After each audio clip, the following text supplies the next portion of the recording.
The curious case of no lions. Well, we'll get to that in a second. But first, a couple of news items from the day. We're not going to have a docket, not enough news. But good for Garrett Wilson for standing up to Stephen A. Smith, one of the bigger dunces on television.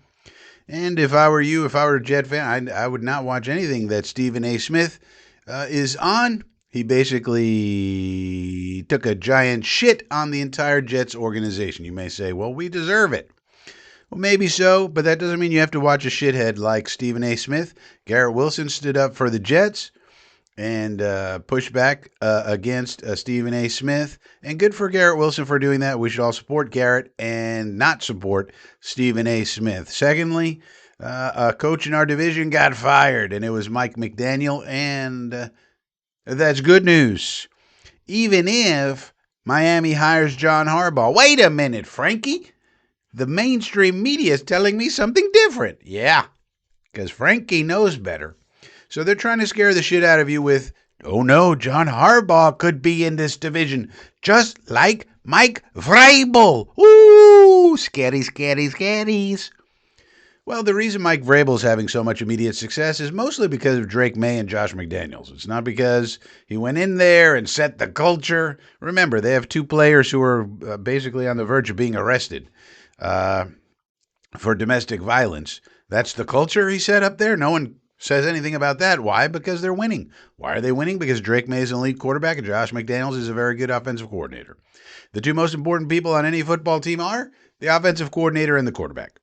Does that mean that they're the only important people? No, they're the most important.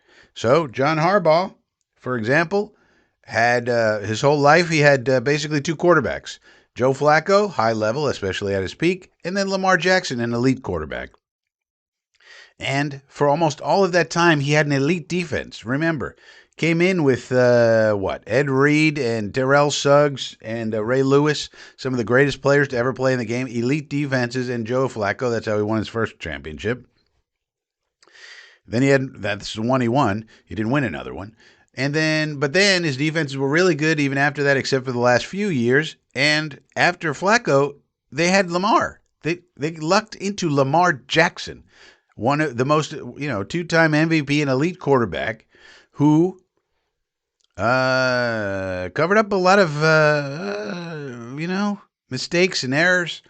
When you have a really good defense and Lamar Jackson, you can do a lot of things. So unless they fix the quarterback situation in Miami, I'm not worried about no John Harbaugh. Now, if they get an elite quarterback and they get a really good play caller, all right, then it's just like any team. Those are the teams you got to watch out for. The really good quarterback and the really good play caller. Those are the things that really make the difference. And then you just stock up the defense with really good players, and it doesn't matter really who's running the defense because it's players that make the difference and the play caller. Okay. So those are two news items from the day, but we're talking about the curious case of no lions, because a lot of the stuff that's now come out, the season's over, we saw what happened, and we've seen some comments now from the head coach and the general manager of the Jets, and we can sort of piece together what the hell happened in the summertime. Because if you remember, now we can go back and review and say, why did this happen? Because almost every coach, when they get to a new spot, they will take 2 or 3 or 4 of their former players and bring them over as they're establishing their culture and their systems and everything else. And it makes perfect sense. Almost every coach does that. Coach Glenn did not do that. The only former Lion we took was Josh Reynolds, and that was a wide receiver. So it had nothing to do with the defense. So that tells me that Steve Wilkes' fingerprints are all over this. And that obviously was one of the mistakes that Glenn made this year. Hopefully he learns from it. In trusting too much in Steve Wilkes. This year, Glenn better have his fingerprints all over this defense. Because it looks mighty bad when you're a defensive-minded head coach and your defense is horrible. Just the way it is. I'm sorry. And in that, so why, the question in the summertime is, why wasn't he bringing over any of these people as free agents? Everybody who was projecting the free agents who would come over had at least 2 or 3 Lions that were going to come over. and none did. And it was like, why? Why is that? Is that do the Lions players not like Glenn? And that's not likely. We know, for example, Alex Anzalone, for example, loves Aaron Glenn, as does Malcolm Rodriguez, and probably almost everybody on the Lions defense loved Aaron Glenn. So that couldn't have been it. Um, so I blame Wilkes. Now, I don't think that Aaron Glenn is going to make the same mistake twice. So you might want to look at who are the free agents from Detroit to say, who are we really going to get? Because I really, and this will be something to monitor. If we don't pick up any of these guys from the Lions, we're in trouble. I mean, Glenn has got to circle back and go, you know what? I need some of my guys.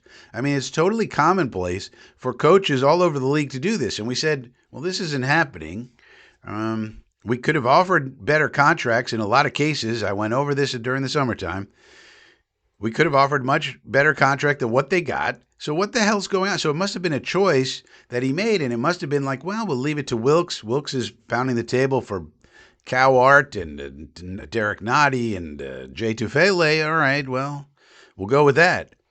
One of the mistakes that Glenn made. So in the sort of like the theme of Glenn needs to improve because we cannot get a fully fleshed out, awesome coach to come here. We have to hope we can develop one, and we're hoping it's Aaron Glenn.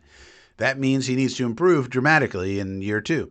One way he could do that, bring over some fucking players from the Detroit Lions that know what you're talking about. Like who, Frankie? Well, number 1 on the list, Alex Anzalone. We need a linebacker. He's getting older. We need his brain power mostly, but he's still playing well from what I saw during the season. And the Lions will probably let him go. They have younger players who are really good that they're going to need to pay. Are they going to really want to pay a 32-year-old linebacker? Probably not. It's probably not a Derek Barnes situation. Kelvin Shepard, their defensive coordinator, said to Brad Holmes, I need Derek Barnes. Sign him at any cost. I need him, Derek Barnes. And the GM was like, all right, you sure? Yes, I need him. It's a need. It's not a want. It's not a would nice to have. Absolutely need. So they went and got him because that was one of the guys that seemed like a good fit for the Jets. Well, I don't think it's going to be the same thing for Alex Anzalone. As much as they like him, I think the Jets are going to blow him away with an offer. We need him over here. Let's get Anzalone. Another one, Malcolm Rodriguez. Rodrigo is what AG calls him. Loves Malcolm Rodriguez. And so I think he comes over. Now, he's a minor league player. You know, he's like a minor signing. I think he'll come over just because he was injured this year, didn't play much, if at all. And so, you know, if we give him any kind of contract, he'll probably say, yeah, let's go. I need an opportunity. So there's 2 right there. Then you have defensive tackles all over the place. DJ Reader, Roy Lopez, Levi Onwuzurike, who's one of the ones I wanted last year, Marcus Davenport, an edge player, and Josh Pascal, another edge player. They can't keep all those people. I would target DJ Reader. Run stuffer would be a big improvement. Let's go. You might want to take on a Levi Onwuzurike. Now, he had an injury, so you got to check out the medical. But with some of these people, you're going to have to take on injury risk. So a guy like Onwuzurike, maybe he doesn't come back until November, December. All right, well, if that's the case, the Lions will probably be happy to let him go, and we give him, you know, some guaranteed money, and maybe you get a defensive tackle late in the year. You know, those are the kind of calculated risks we're going to have to take. Marcus Davenport, edge, that would be an improvement over what we got here. So, and Josh Pascal. Now, Josh Pascal didn't play at all this year. My memory serves correctly, which I think it does.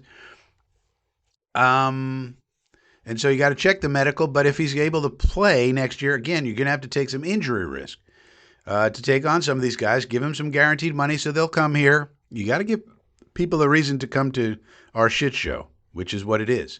We play in New Jersey. We don't have to go through all the reasons.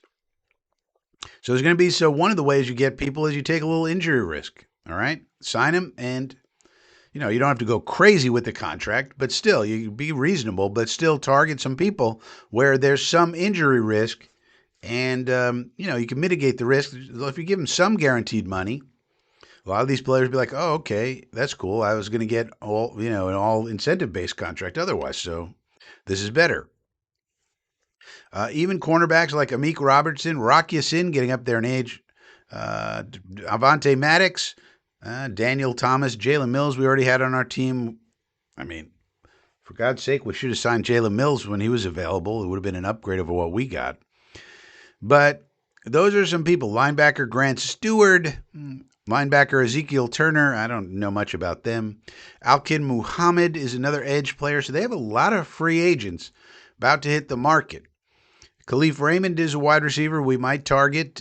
He's less in the important realm of improving this defense. They also have a bit tight end Shane Zylstra is a free agent, and those are probably the only people on this list that I'm looking at here that would interest us.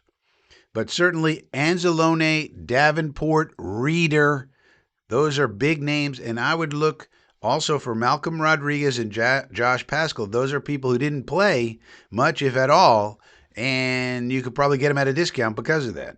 And those are the kind of risks that you got to take. Rodriguez, Pascal, Onwuzurike, maybe even a Roy Lopez. I don't know much about Roy Lopez.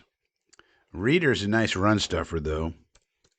And if all you did was get Reeder and Anzalone, that'd be good. Roy Lopez, 6'2", 318 overall grade, 68.7. Yeah, that's somebody we could sign too. We need one of these guys. 2025, played 425. Yeah, this is a decent tackle right here. Roy Lopez, grab him. But he didn't overlap with AG, though. They acquired him this year. So maybe, he's not in that same category. But, we're going to have, I think that AG, that's one of the things that he's going to have to improve upon. You heard him talk about, I think it was a very revealing end-of-year press conference.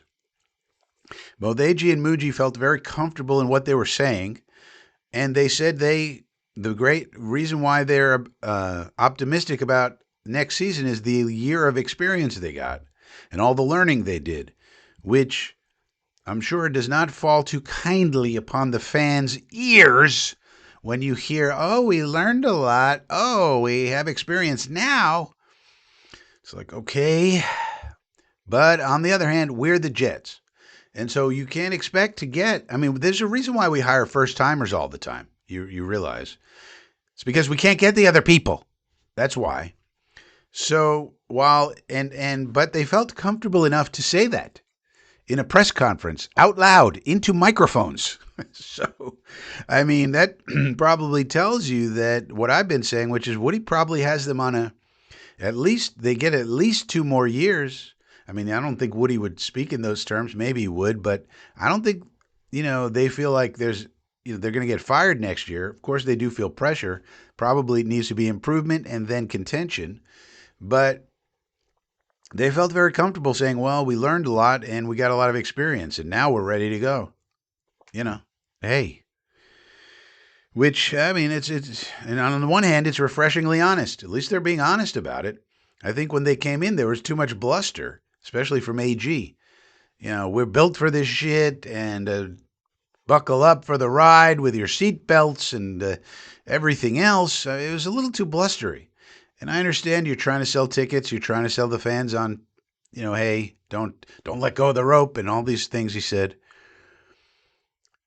But at the same time, you could have struck a more realistic tone. Like, yeah, we're trying to win now, but, we're going to have to turn this big ship. The things he said basically after the trade deadline when we traded away some of our best players for picks, some of those things he started to say then, he could have said in the beginning, but maybe he believed those things in the beginning naively.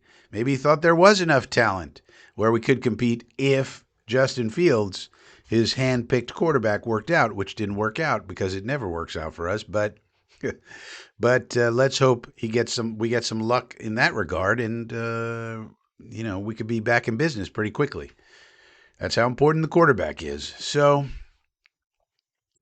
that's what it is. It was a very curious thing, and I think we now have realized that it probably was Wilkes telling him, "Nah, I got this, AG. You don't need any of your old people from Detroit. We'll just make do with these $1 million bums," and he was wrong. Whatever we thought, oh, Wilkes got something cooking. Wilkes is going to cook up something.